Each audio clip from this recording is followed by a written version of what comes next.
Hello, people, and welcome back to another episode of the USL Show.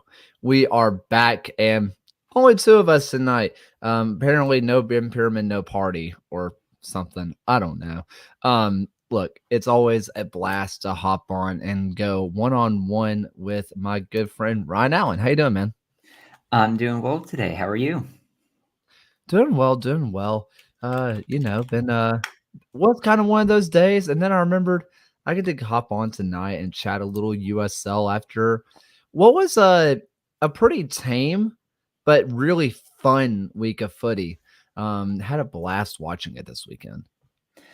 Yeah, I mean, if you're looking at the Eastern Conference right now, you only have two teams or two spots in the playoffs left to be determined. If you look out west, you still have four spots up for grabs, but a lot of teams that are still eligible to play, minus Las Vegas, you could still qualify. So getting down to that kind of business end of the season, but it's exciting, and the playoffs are just shaping up to be a lot of fun. This is so early to say this, but this feels like a year where the playoffs are honestly a crapshoot.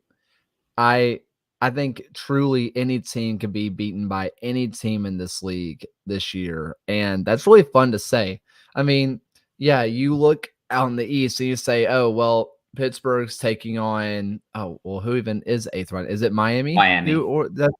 Yeah, you have Pittsburgh versus Miami. There's a world where Miami wins that game. Do Miami you have won expect three it? in a row.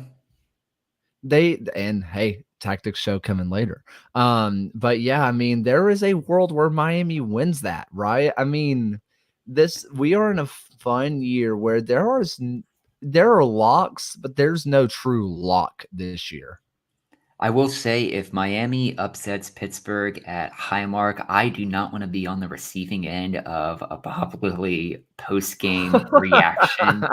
Uh, he may continue talking from full time to the start of next season, standing on that pitch until if they lose that match. June 1st comes and players are leaving because their contract ran out. Everybody else has to stay until preseason.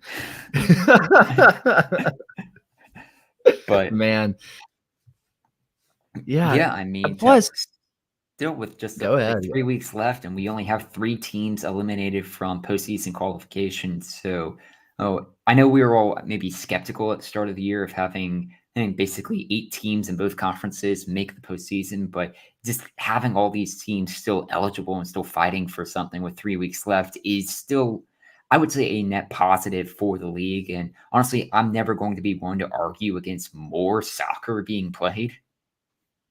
Fair enough. And I mean, look over at League One too. I mean, Ford Madison versus North Carolina. If we see that matchup, I think you could be split halfway down the middle with the USL show predictions on who wins on Ford Madison or North Carolina. Greenville has a tradition. They can do it. Northern Colorado, we see you. We hey, Northern Colorado fans, we see you. We hear you. They don't call it the USL show curse for nothing. Um, there's a lot of really good matchups and no one's safe. And it's really exciting already. Yeah, and like you still even have outside shots at South Georgia and one Knoxville looking outside, looking in the League One, that they're still within a shouting distance of qualifying for the postseason. But I mean, you have three very class teams of League One at the moment between NCFC, Northern Colorado, and Union Omaha, who I would say 50% chance the winner of League One comes from one of those three teams. Probably even greater. You I'd know, even argue about 75% chance. I would love to believe that, except for the fact that last year Tormenta won it after just like yeah. Yeah, also check out Race to the Playoff story. Nicholas Murray works way too hard. Nicholas, I'm just going to throw this out there. Despite what people believe, we are not paid by the USL. Despite what Ben Pierman's thinks, we're not being paid. So we can say that, Nicholas, whatever they're paying you, it's not enough. Demand a raise, man. Demand a raise. Yeah, check out Nicholas Murray's race to the playoffs. They're really fun. Um, but yeah, I want to get into the leading story of this. I know 5 minutes in, people were like, "The leading story just now." Davion Kimbrough is 13 years old, and he's playing in a professional game. Yes, I want to Tony has been on the tirade of going on pretty much Barstool accounts, the football, world football. He's posting on everything saying, context, he only played like 4 minutes against the worst team in the league. Wasn't even a real, not even real, right? And yes and no, but there's also been this hot debate of like, is he too young to play? Now, the little bit he touched the ball, he looked pretty good on the ball. I mean, he didn't he did not he didn't stand out in a bad way or necessarily in a good way either. He just looked like a normal substitute. But it sparked a lot of debate of is 13 years old too young? Because, I mean, I think a lot of people are thinking about their 13-year-old cousin who may or may not know how to tie their shoe, or, the one that is still failing the fact that, yes, 2 times 2 does equal 4, that it's exactly like the addition one, you know? Meanwhile, this guy's playing professional matches, and, I mean, I kinda wanna know where your headspace is at with this, Ryan. I guess the most shocking thing is that 13 years ago is 2010. I mean, he Ooh. was born when Toy Story 3 and Megamind was in theaters, which it just blows my mind Oh, that we have someone don't do in that.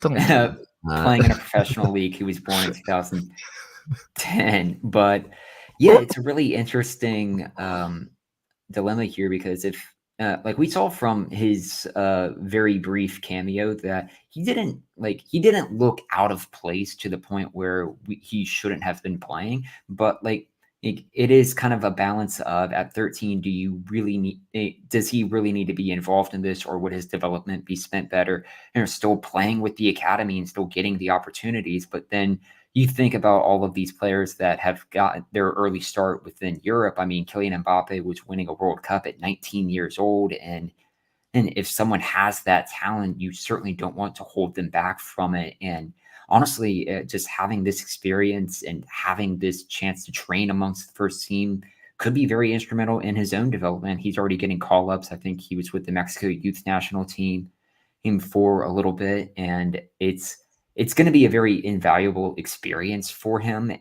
It's just it's a very weird kind of context. Like Pony had said, it matters that they were playing Las Vegas in this match, and it was only 4 minutes at the end of it. I think a big thing, and I did kind of use the USL show's account as personal mouthpiece a little bit, which I try not to do, but I think it's also important to note who was doing this, because some people were like, "This is obviously publicity hype." You want to say, you know, boy, the 13-year-old community gets around it. Also, you can sell this to parents like your 9-year-old has a chance of being a professional in 4 years. It's a publicity stunt. I would also garner the fact that this is Sacramento, right? And I I think if in all reality, if this was or if this was Las Vegas, let's be completely frank. If this was Las Vegas, Las Vegas treats things like the 70s owner of the White Sox, where they're going to get someone who has dwarfism to have one at bat and get a ball, reach on base because they're too small and strike zone's tiny, or playing in shorts, that kind of stuff, right? Las Vegas operates under the same rules, and that's I think that that's kind of where I end up, is that this was Sacramento doing this. It doesn't feel like it was a necessary publicity stunt. I don't think Briggs would put him in there unless he was ready.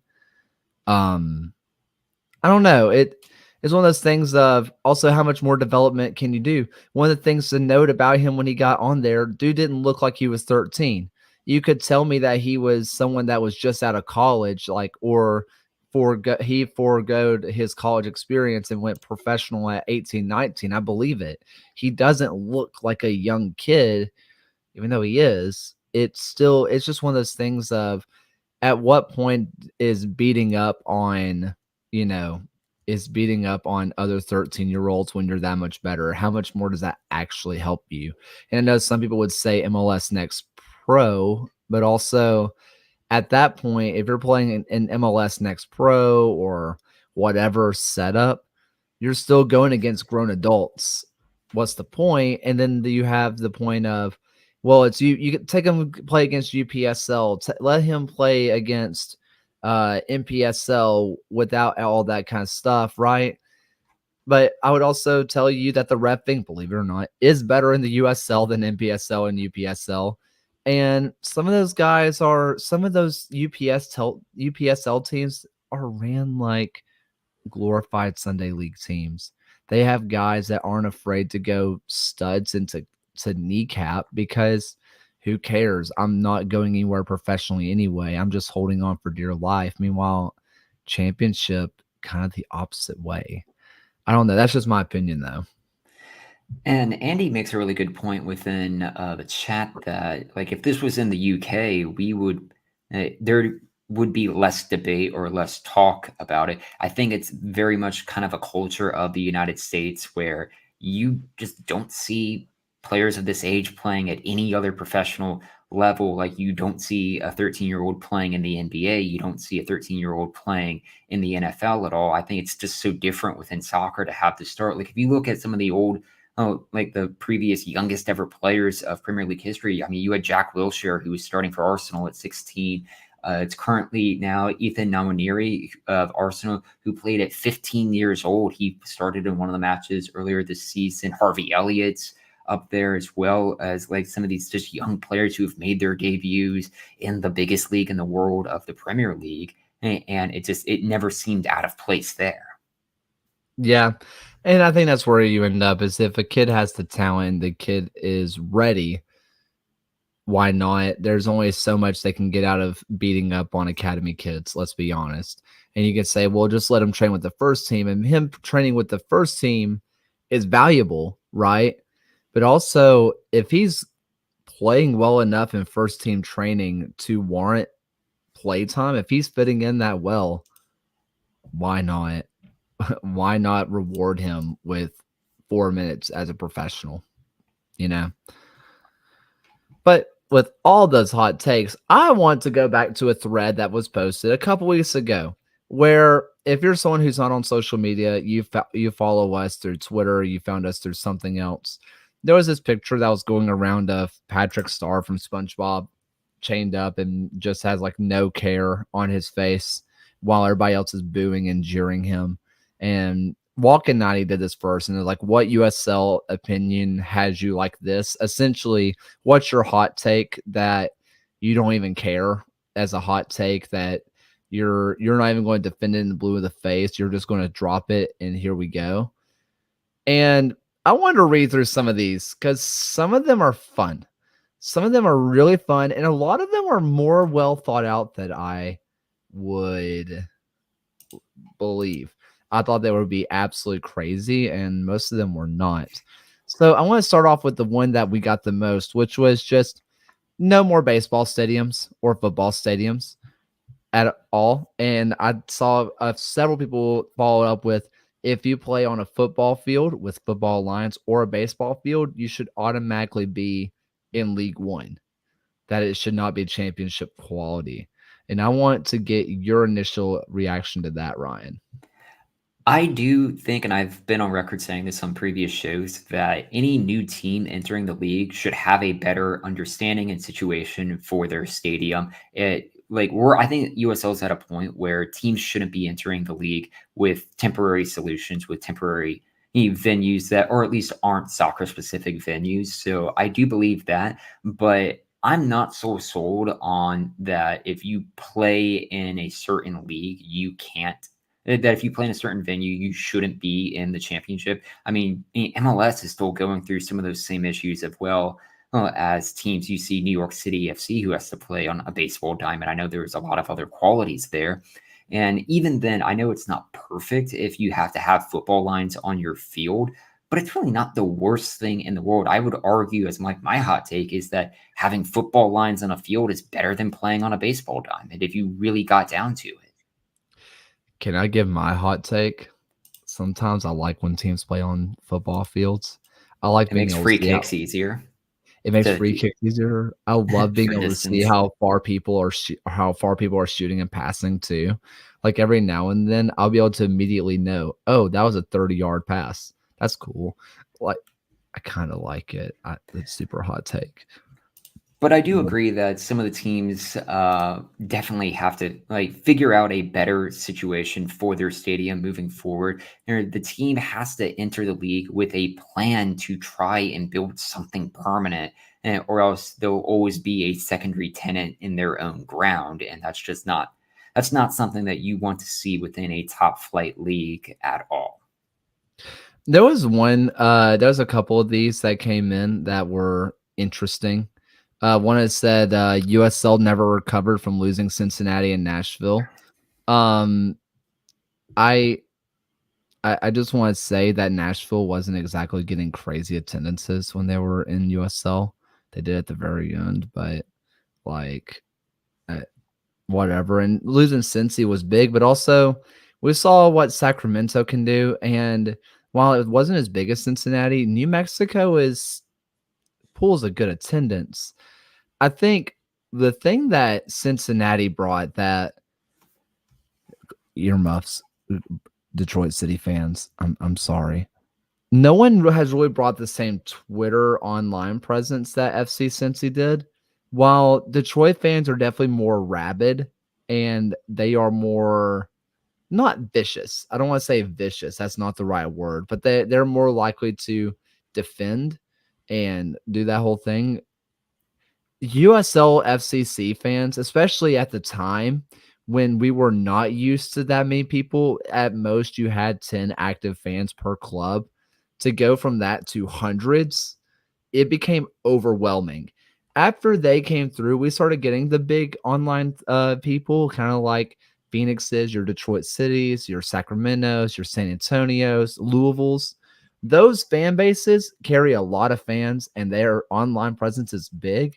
What made Cincinnati so staggering at the time was how big they were in relation. But I think the league is actually caught up, and I don't think they miss them as much as they originally did 1 or 2 years removed. I think it's also a lot of just online fan base doesn't always equal your in person care and attendance of the team, and vice versa. Just because a fan base isn't active online doesn't mean that they do not care about their team. And I do think USO is still on a very strong footing now, even without FC Cincinnati. It's arguably more even. We're looking at a 2014 USL Championship that doesn't have any MLS2 sides in it. That's something that is definitely a feather in the cap for USL, that they have so many independent teams that are still functioning, still getting this high levels of attendance, and losing an FC Cincinnati or losing a Nashville wasn't really the death blow to the league, or else we probably wouldn't be here, given that FC Cincinnati is now, 6, 7 years removed from having Yeah, played in the league. yeah. I mean, a couple of others, and I just want to go ahead, just hit this one.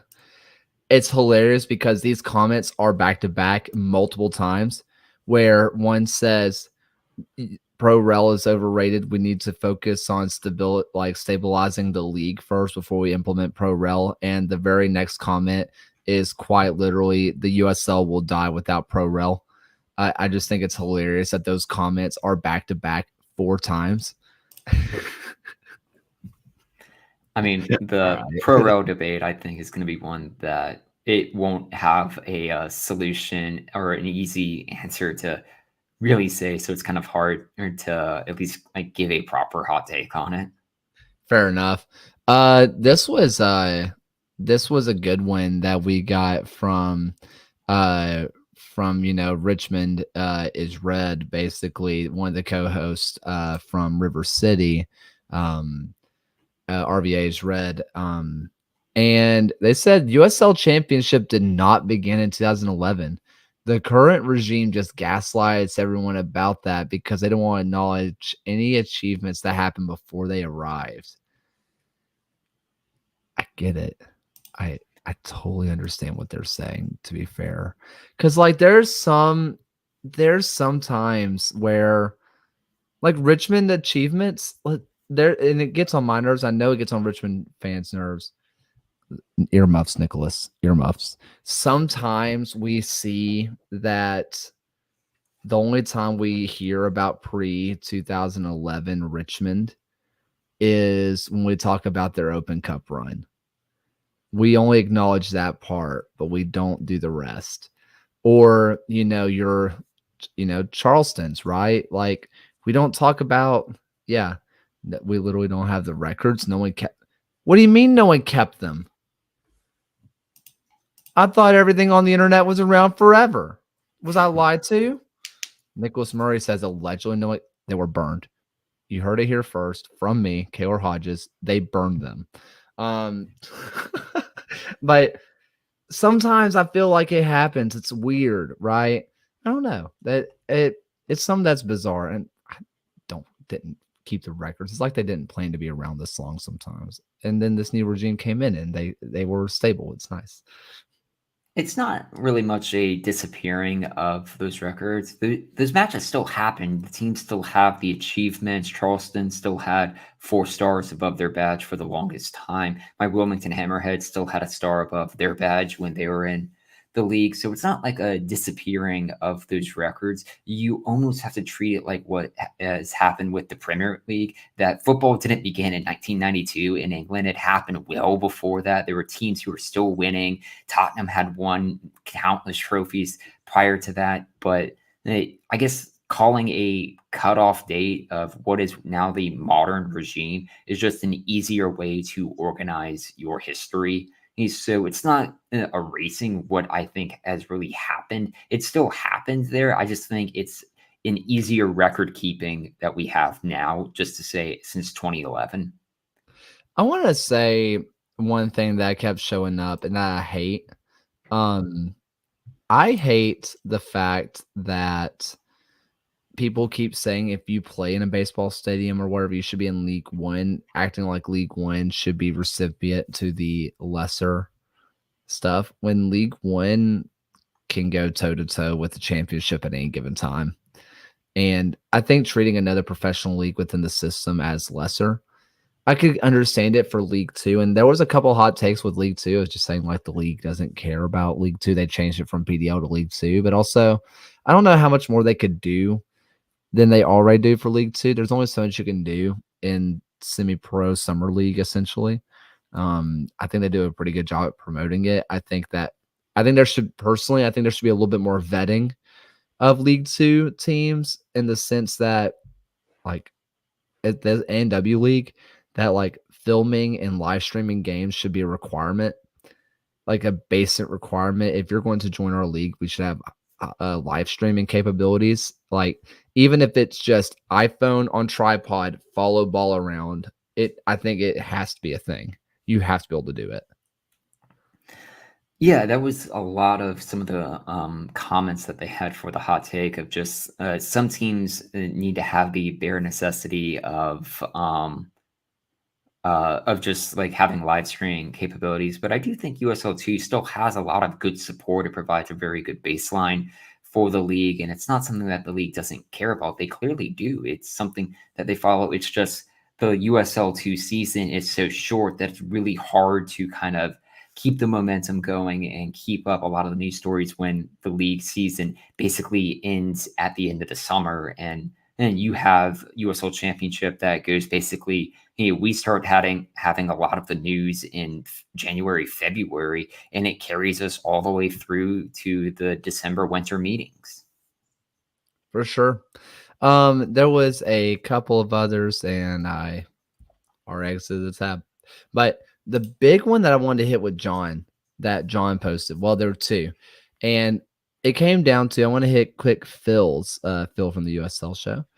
Seriously Loco, check it out. He basically said that the USL isn't catching on because clubs are acting like they're minor league and refuse to buy into storylines, essentially. Some clubs are so opposed to hooking onto a storyline, being a part of hyping themselves in a weird way and treat themselves like they are a lesser product at times because, oh, we're little old local club, we're not your big guys. That's part of the reason why fans don't want to show up is because they advertise themselves that way. I think that's really interesting and definitely seen it on socials from time to time. Yeah, it's I guess one of those opinions of you're only minor league if you see yourself as that. If you treat the product as something major league, fans will turn out for that. They'll still support it at that levels, and it proves that if you call yourselves and have this kind of like premier product on the field, fans will treat it like that. You saw that when FC Cincinnati was in the league. If you have your Louisvilles, your Sacramentos, who have these stellar products to put out on the field or these nice venues that they play in, fans will treat it like it's a very big deal to have that team, to have them come in. So I do feel like there are some teams that could do a little bit better with their marketing thing, but for what we have currently in the league, I feel is still very strong in the league, still has its own identity, its own branding. What was more interesting was, I think, with what John had posted, was the way to grow the league is to have everyone kind of start paying attention to the other parts of the league. I know we're very in tune with everything that's happening in the league, but like you need your fans to have a reason to care about every single game. And I think splitting it up by conference, even though it makes geographic sense, even though it makes travel sense, it provides basically a division of storylines for some teams, and it makes it tough to follow. Oh, for some games, such as if you have an RGV v El Paso match, how does that impact someone who's a fan of Memphis? That I could see there being a disconnect there, or that might not be present if they had like a full league table. But I also understand why we have the two conferences. I think if we're being real, it's another comment that we got later on, which might have been from River City. I don't remember. I already closed it, but they said that a lot of USL teams, USL championship teams, in all reality, should drop down.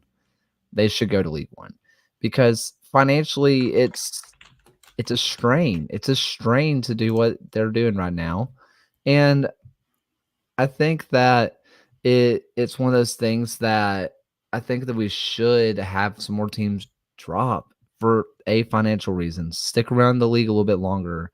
If you find yourself financially stable again, you can come back up, level out League One a little bit, lighten their travel load, especially if teams like Fuego, let's be real, and then eventually Santa Barbara and then Spokane, lighten their travel load just a hair, and you can also drop down to 18 teams in the championship and truly make it a league. Forget about West East. You have a home and away. You play, what is that, 34 games still, if with 18, or if you want to do the 36, if 38, whatever the math is on that, if you go to 20 games or 20 teams. And just play it that way. You care about everybody. And if you want to then bracket the playoffs geographically in some way, I don't know how that works necessarily, but think of it that way. Or this is your time to have a true league winner. Treat the supporter shield as the important thing it is, because hot take for me, I think the supporter shield means so much more than the USL Cup. It's ridiculous. I think that the supporter shield is a true measure of who was the best team, especially in League One. That the playoffs, and I agree with Pony on this, the playoffs are more memorable because everybody remembers playoff runs and how you feel, especially if it goes like the penalties or you get that last 10-minute golden, essentially golden goal. In those big moments, they're ecstatic. But if you want to know who the best team is, that supporter shield tells you. Yeah, I mean, the Supporters Shield is obviously a hallmark of having a very good season and just being atop the table. But I still feel like the playoffs kind of serve a purpose of in U.S. sports that you just don't see it. And as far as still playing an unbalanced schedule, it's very hard to say a team could have played an easier schedule. They could have played certain teams away from home, that you wouldn't have for another team. So I do feel like the playoffs still provide a necessary into the season. It's just another tradition that we have in American sports that I feel like it carries over. I always think about, the supporter shield What is for MLS, but player shield? I'm sorry. but I'm like I think sorry. about like really great moments such as when the old OKC Energy won and their fans stormed the pitch at the end of one of their playoff victories to see them advance. You get those really big moments. I recall when Louisville's fans stormed the field at Louisville Slugger Stadium for their first league title. That you have all of these really exciting moments that is provided by having a conclusion season and kind of finale. Yeah, it's just one of those things that I think that if the league were to just even out a little bit, and maybe that's what you do.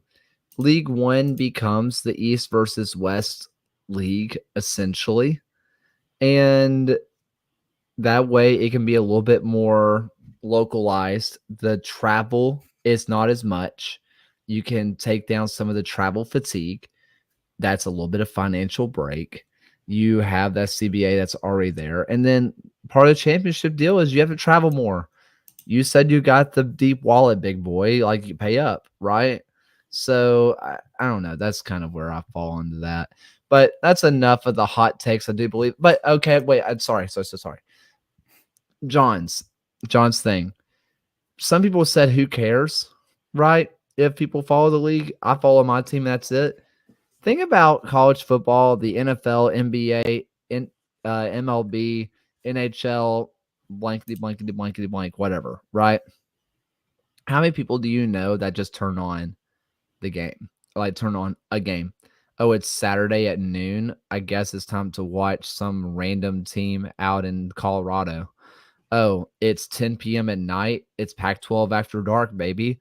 Oh, it's Thursday. I guess it's time for late night action. Oh, it's Monday Night Football. Who's playing? Don't know. Put it on. People do it all the time. People just blindly put stuff on. And I think part of that is an ESPN thing, ESPN Plus thing. It's not on cable that you can just go flip to. And I get that. But also, these leagues have that ability to draw you in and just put it on. While I am an absolute loser and all I watch is the USL, and my wife will tell you I'm a loser. Clip that. I I think that's one of those things that I think somehow they have to make it so this league is more entertaining by their neutral fans, even if it's by clubs saying, hey, watch this game because it affects us. If blank team loses, we go up in the standings. Or if this team loses, that means when we win, we can do this. And it doesn't have to be the weird cross promotion that we get. And I'm kind of with Detroit City fans of just teams just being like, watch the match on ESPN. And then everybody's like, how does that match affect us? It's a West Coast team and I'm an East Coast. Who cares? But having clubs be like, they lose, we win. I mean, I think that'd be good for everybody to get to jump on board with that. But let's go ahead and move on real fast through some recaps. I say real fast. There's nothing real fast about me. I want to go ahead and jump over to the wonderful Greenville, South Carolina, where the Geo's boys go down. They lose 2-0. And Zayed, oh, he kept the receipts, babe. And it came a hailstorm on the USL show mentions because we all took Greenville. And hey, throw up our hands. We were wrong. Granted, we said last year, if all of us pick your team's losing. We've established this. We know that. My big thing with this match was where are they going to play Arthur Rogers? If they stick him at right center back the way that they have been, I did not believe in what they had to do. I said that I believe in the spine of Greenville, and if they choose to not play Arthur Rogers wide and not let him create out wide, that Northern Colorado is not going to have a chance. Well, guess what?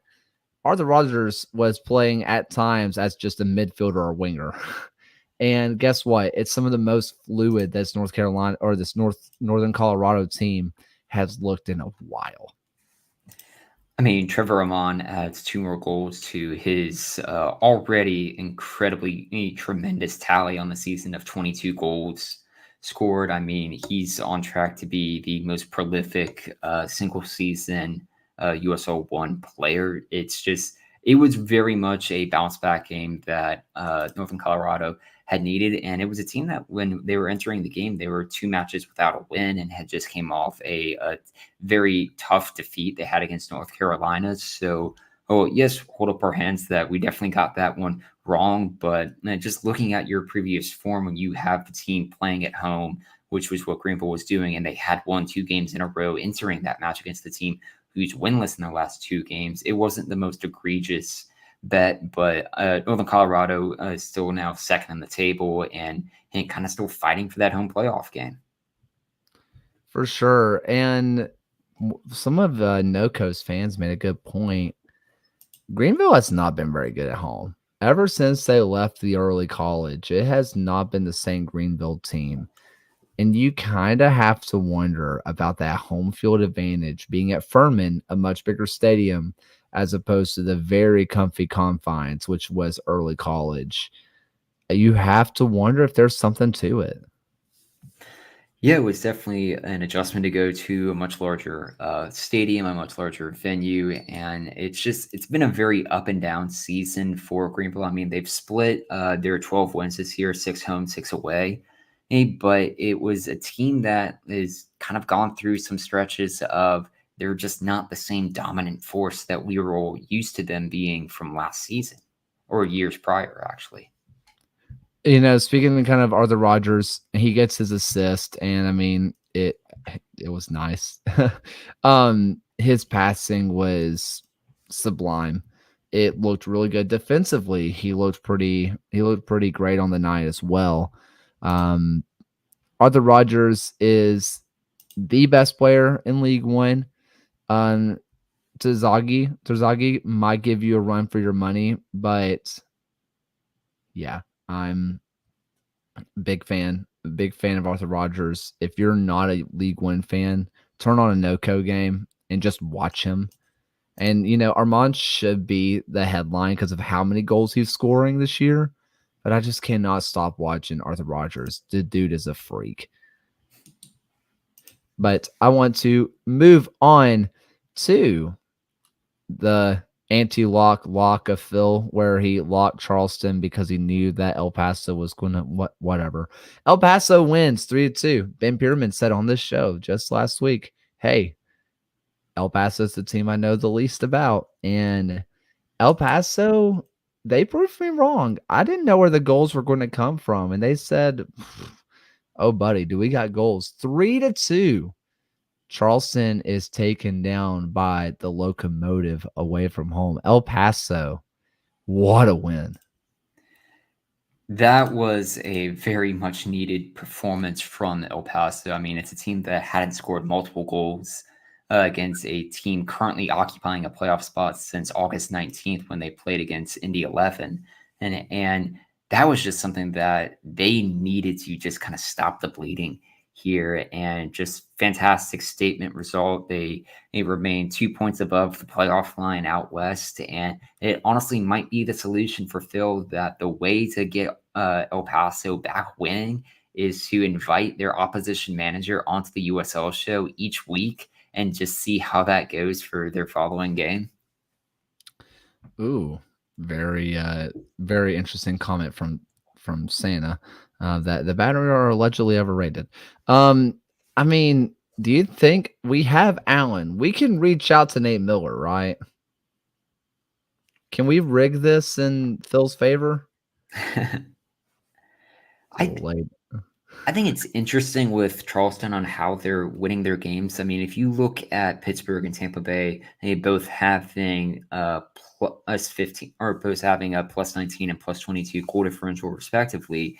When you look at Charleston at a plus 4, it's a very thin margin that they go. I know they had that 7-0 defeat against San Antonio earlier in the season. That's really kind of skewed a lot of their results. But Charleston, I still feel like, has been a very solid team. I would put them on a potential upset alert as if they remain at the 3 seed, and it wouldn't surprise me if they would get knocked out in the semifinals if they have to go up against a Tampa Bay or Pittsburgh. But Charleston still is a very solid team in my mind. Something that El Paso did, and this is purely eye test. John's might be listening to this later, or someone in El Paso tell me if I'm wrong. Something that they say on like Talking Baseball, if you listen to them, that they say a lot that I want to say too. You know your team better than we do. So if we're wrong, let us know. But it felt like El Paso came out with a much stronger press than they normally do.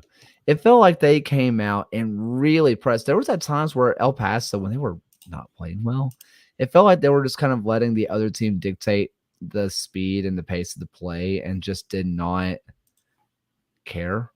Like, right. And maybe that's not fair. Maybe they did care, but it felt like they were just not trying to win the ball back. And against Charleston, it felt like they were really going and really pressing. And there were at times where Charleston looked shocked that it was happening. And, I was a little bit too. I do think that Charleston probably feels extremely hard done by, considering that the kind of the quality of their chances, right? They had good chances. You have these big moments where, yeah, like you have Augie missing. You can't be missing from there, and especially that early in the game, right? Um, that said, I mean, they picked him up. He picks himself up later, but I it's just one of those things that I just think that they are. I think El Paso gets the win that they needed, and Charleston kind of drops a game that they should be winning. And you kind of have to wonder about the confidence of both teams because El Paso could be running high, but we've seen them do this before. They're running high and fall back down the earth. And Charleston's had, I mean, Ben Pierman said it. They lost 7-0 earlier this year. Do we all remember that? They lost 7-0. No, it doesn't matter, right? Because they're still a wagon. They're still really good. I think El Paso entered this match knowing that they definitely needed to win this one, just not only to get above the playoff line again, but they just need to start kind of building momentum towards the season because I feel like the top 6 teams in the Western Conference right now, maybe not in this order, are those top 6 teams that the best El Paso could possibly finish right now is 7th, where they currently are. I think just having that win to go into the season is huge for momentum, kind of carrying your way in as you see a team like Monterey Bay, who's been winless in their last 3, fall out of the playoff picture.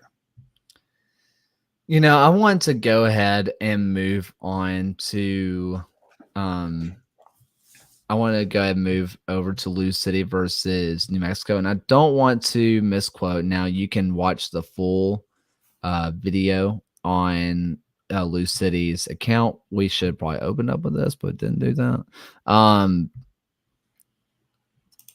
New Mexico beats Louisville 2-0. And Danny Cruz has never been afraid of the microphone. We heard him go on live radio and call Pierman like a punk, basically. He's not afraid of the moment. And he outright says that the game was a disgrace. That was the headline. But I think the more big deal is the fact they said there were players that weren't getting up for this match when this was a match that could have got them home playoffs.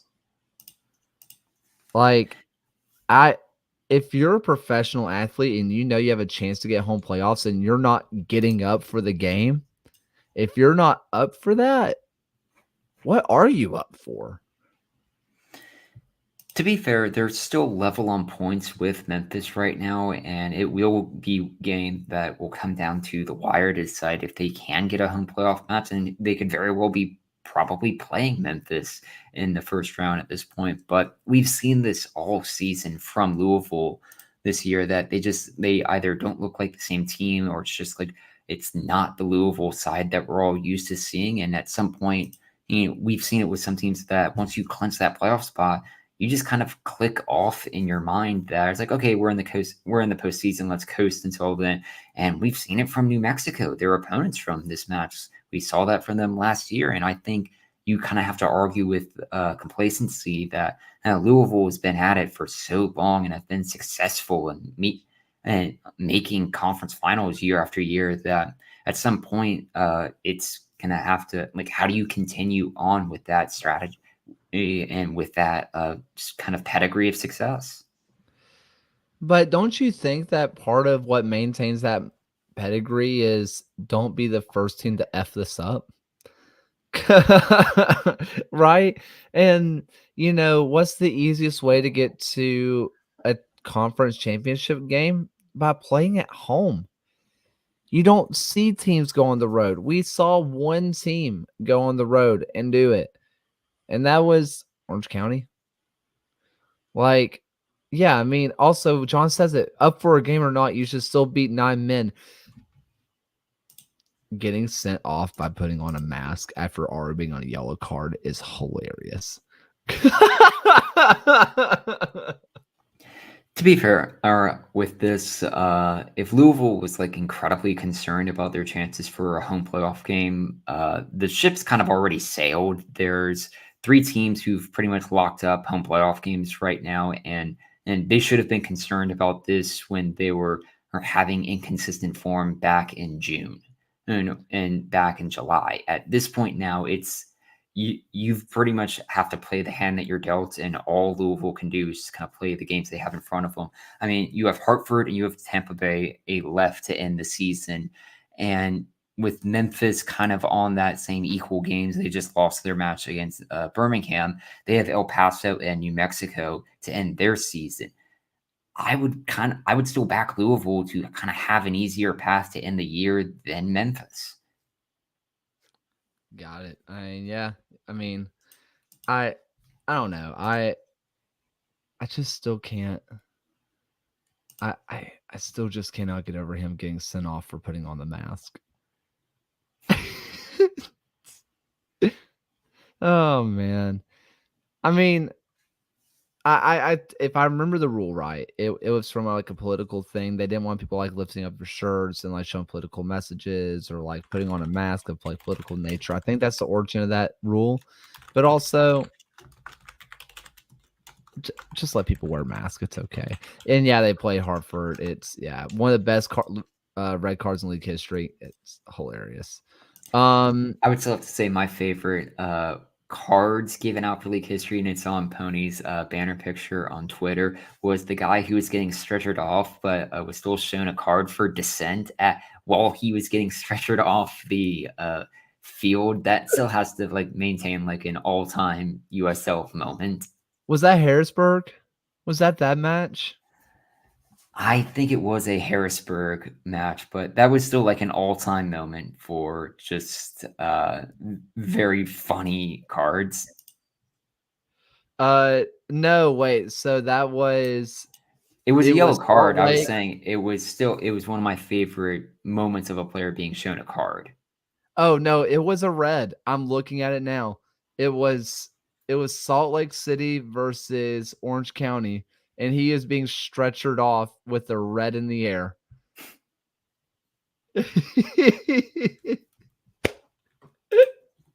Oh, I love that picture. Every time I look at his profile, it cracks me up. Yeah, we're going to skip Memphis versus Birmingham. Sorry. No. Let's go ahead and quickly go into this upcoming week and what we got. Let's go ahead and start off with I guess USL show derby of El Paso versus San Diego. El Paso, very, very big win. We also have a San Diego team who, hey, the chairman, owner, is shirtless in the stands. We're having a good time. We are having us an absolute party and over Monterey and whatever they're doing right now. And yeah, San Diego. Who we got with El Paso, San Diego? I had this one ended up being a draw. I think this was a much needed result that you've had from El Paso, and this is their final home game that they have for the regular season, at least. We'll see what happens in the playoffs, but I think this match is going to end up being pretty even. You have a San Diego team who is 6 wins away from home this year, and they have two more away matches, but I think. Just kind of looking at form right now, San Diego comes in unbeaten in their last three, but I think it'll be a draw. I mean, I still don't pick draws. I not real. Draws don't exist in soccer. You heard it here first. Gotta find who I picked because I don't remember off the top of my head. I feel like I took El Paso. Yeah, I took El Paso with a question mark, which probably means draw. I'm taking El Paso. I like the win that they got. I think Monterey. It wasn't it wasn't an amazing performance for Monterey. I I believe in what El Paso is doing hesitantly. Not really, but kind of hesitantly. I'm taking El Paso. I don't feel good about it. Nicholas, I'll talk about it in a minute. I promise. I will spend the end of the show gloating. Let's go ahead and move on. Let's talk about probably the match of the weekend, which is Tampa Bay versus Pittsburgh. I mean, what an end to the season for the Tampa Bay Rowdies here. You're going up against the Pittsburgh Riverhounds atop the Eastern Conference. Then you have the match against Louisville, but for Tampa Bay's final home match going up against Pittsburgh.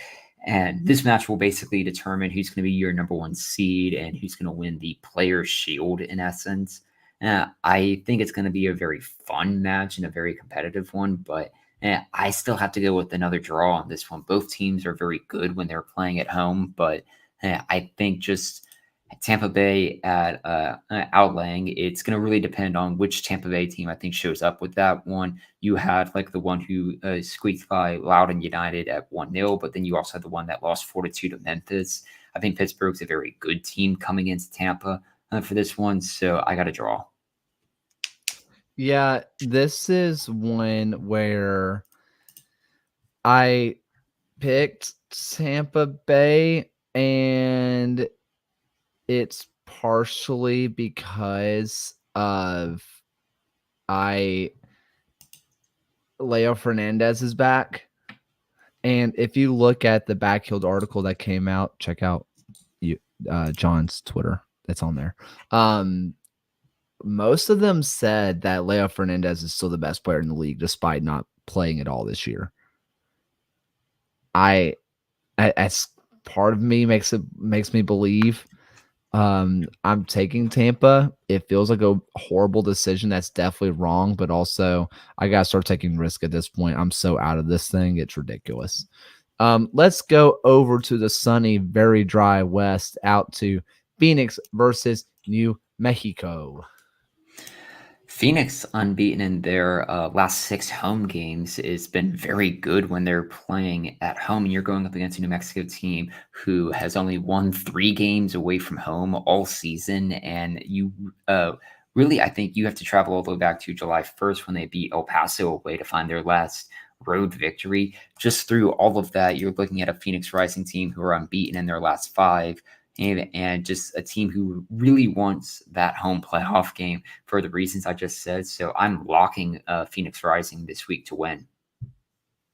Yeah, I take Phoenix too. I don't believe at all in New Mexico. I say it's about them and Miami all the time, which USL Tactics show is going to be the very end of the show. Until they can give it to me for a full season, I just don't believe in them. I just can't do it. I refused what we saw out of Louisville. I'm sorry, New Mexico, but that had more to do with Louisville than you. It's mean, but it's how I feel. So that's where we are with that. Let's go ahead. Final match to predict. Coach Zayed, this one's for you, man. We promise. Northern Colorado versus Ford Madison. Northern Colorado, who has decided that Artie, as Nicholas Murray wants to call him, Rogers, is finally playing that right back position. Meanwhile, Ford Madison long the days that I was calling them the best back line in the USL League One. They are leaking goals like crazy against, well, a Golden Boot winner, all the assist leader, and I don't know. It's still a decent Forward Madison defense that you have here. I mean, in their last 5 games, they still have 3 shutouts to their name there, but it's been a problem of trying to pick up points when they go up against very strong opposition. If you're looking at the teams that they've played that in the last 5 that occupy a playoff spot, they have 1 point out of that, and that was up against a Northern Colorado team at home. And also, given the fact that we picked against them last week, I'm going to pick Northern Colorado to win this week and have them take a very good step to earning a first round bye. Coach Zayed, this is my request to you to stop playing Rogers at center back. Just stop it. If you do that, I think that even though this Ford Madison team does like to play with a 5-man back line, and maybe it's not an awful idea to have him play a little bit more narrow because it's already a wide team, the way that they especially like to use Stephen Payne, where he does like to cut inside over on that right-hand side, I think that the left-hand side is going to be left a little bit open, and maybe it plays more like a kind of a 4-man back line anyway. I think that still leaving him out wide and just bombard balls into the box. Armand's just having too good of a season right now. I don't think you can just stop feeding him. And right now, no one else really is feeding him. So I keep him out there. I think that they get this win. I think North Colorado gets this win. It wouldn't shock me, though, if Ford Madison remembers what it's like to have a good defense together, though, because they do have a semblance of a really good defense. And now that we are reaching the hour mark, let's go ahead really late.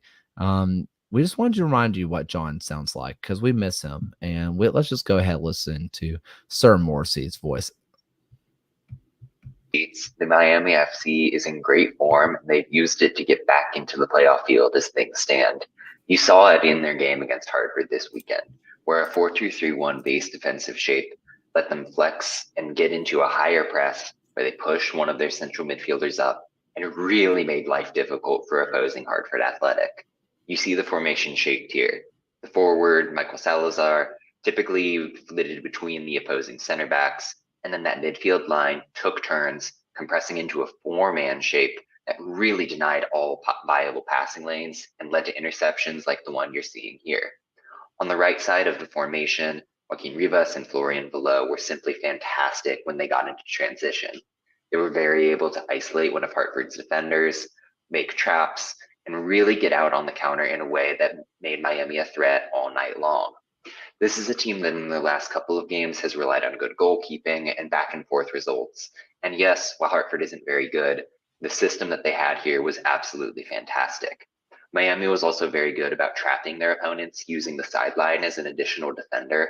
The way that Ryan Telfer and Aiden Stanley at those fullback spots were able to come upfield, join with the winger, and really again spark those breaks was fundamental to the way that Miami won this game. Here you see how that defense leads to offense. When Hartford has to overextend, they leave the weak side vulnerable, and it's a chance on net.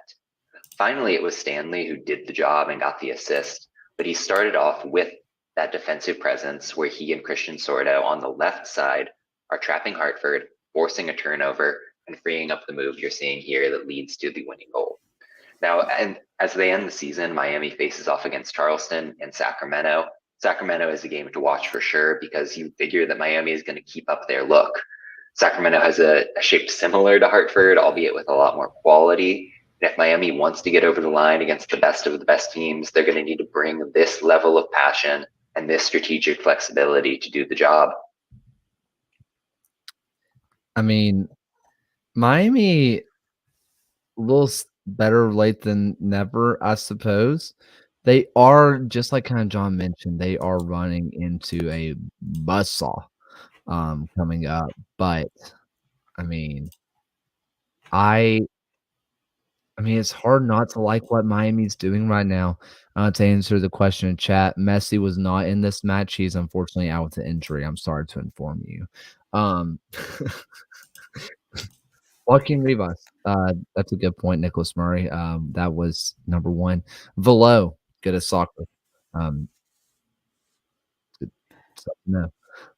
Yeah, we'll have to see with Miami. That's a very challenging into their season. But if they have the momentum going into this with 3 wins in a row, you have a Detroit and FC Tulsa team who've lost back-to-back games behind them. Tulsa go to Indy 11 and then have a very crucial end-of-season game away at Hartford, whereas Detroit has Loudon, and then they have to host Bob Lilly's Pittsburgh Riverhounds to end the season.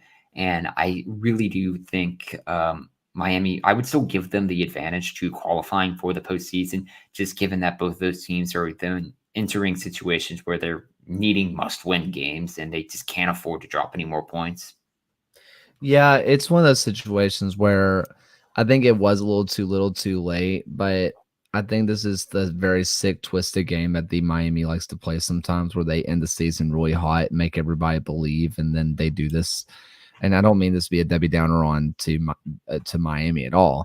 Um, I think that they are a good team, and we can see with the talent they have on the pitch, they're a good team, and it feels like it's finally coming together. I mean, them relying on the defense and, saying, "Hey, we have a good goalkeeper back there. We don't have to be perfect. We can let a couple of shots loose or let a couple shots go and have us bomb up the field and worry about scoring more than defending." I think it's weirdly worked.